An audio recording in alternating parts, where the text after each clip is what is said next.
All right, guys, welcome back to Strong Successful Male. So for today, I'm going to be going over an article here that talks about the dating flip, where you have women that very typically in their 20s, when they're usually at their prime, are dating all sorts of guys, but always giving the good guys kick to the curb, and they only are interested in like the 1 or 2% of guys at the top, the alphas, and then they keep being so picky with all their, the way women are with their giant list of things they want guys to be perfect about.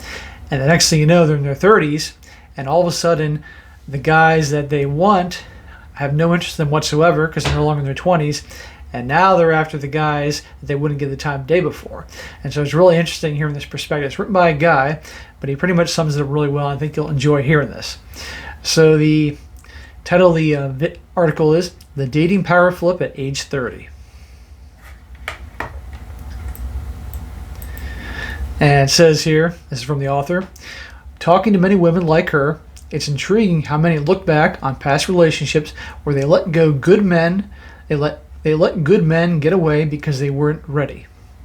American journalist Kate Mullick wrote recently in The Atlantic about breaking off her 3-year relationship with a man she described as intelligent, good-looking, loyal, and kind.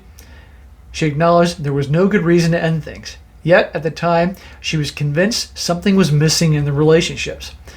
That was 11 years ago. She is now 39 and facing grim choices. That's a story you hear all the time.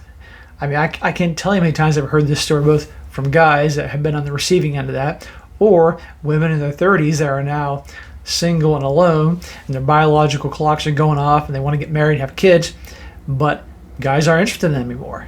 And the older they get, closer to the big 4-0, that's it. Because for women, when they hit 40, I mean, don't get me wrong, you can have women in their 40s that are good looking, and they can definitely get guys. But getting guys to settle down with them, good freaking luck. And I go especially the guys that really want to, the top guys that these women want, they're not interested in them. Guys in their 40s that are successful and make good money and take care of themselves, and they have their choice of women, if they're going to date women in their 40s and 30s, or women in their 20s, what are they going to take? Women in their 20s. But these women, in their mind, they're just as good in their 30s and 40s as they were in their 20s. It doesn't work that way. I heard once they say that men age like fine wine and women age like milk. It's the truth. So he says here, I just saw the above article about how women are losing the dating game. It was long. Here's what I got from it. And he says, number 1, many attractive women in their 20s reject all but the most attractive and powerful men. That's dead on.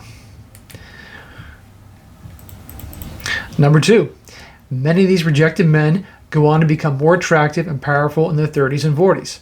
Yeah, these guys, they get dumped, they get jerked around, they had enough of it, they decide to get their lives together, become high-value men, and then later on in life, then they have the choice of women.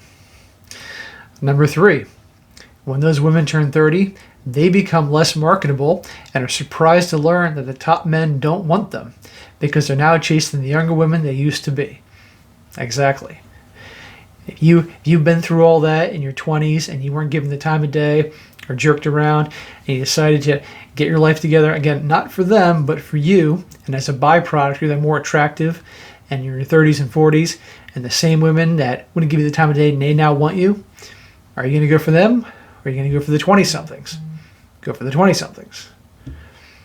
He says here, I see a poetic yet distressing symmetry in this. The women who rejected the introverted, budding alpha in their 20s now seek them in their 30s, but can't have them because they're dating younger, more attractive versions of themselves. Damn right. And it goes on to say, the other point being made in this article is that many women who spend their 20s becoming powerful and independent, and it says here's in parentheses, education and salary, often end up unhappy in their 30s. That is because when they finally achieve independence and look for men who have done the same, they realize they're not looking for hang on a second here, guys. They realize they're not looking for powerful, independent women in their 30s. They're looking for attractive women in their 20s that will make them feel powerful. Again, why would we waste our time with the women in 30s and 40s? We did our time. And the guy says, this is his observations. Says here, in general, men pursue beauty while women pursue capability. And as such, women largely focus on how to appear attractive, while men largely focus on how to appear powerful. This makes it natural for there to be an inversion in marketability around age 30, since that's generally when men become more capable, or it says attractive, and women become less beautiful, in parentheses, says attractive. Most powerful men don't want a powerful woman. No freaking way. They want a feminine magnifier for themselves, i.e., someone who makes them feel successful and loved and respectable. To most men, this is best achieved through a young, attractive, and kind, positive woman who focuses on him and not herself. Well, that is rare today. And he says this, feminists hate this.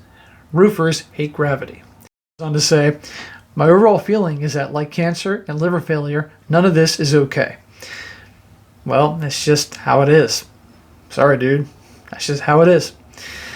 This entire wicked game of courtship and mating is a disease that comes with our mortal animal nature.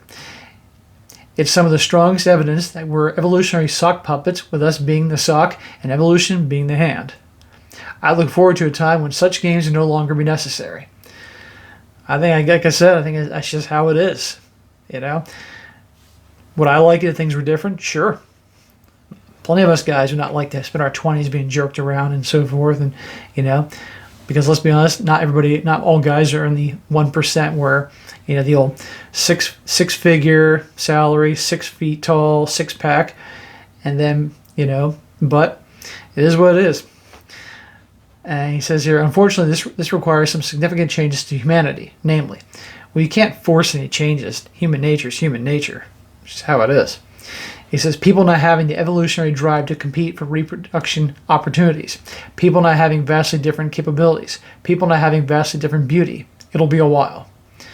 Well, I liked everything the guy was talking about up to the very end here. I mean, I think almost he's thinking that we should do some social engineering to change that. And how often does social engineering work throughout history?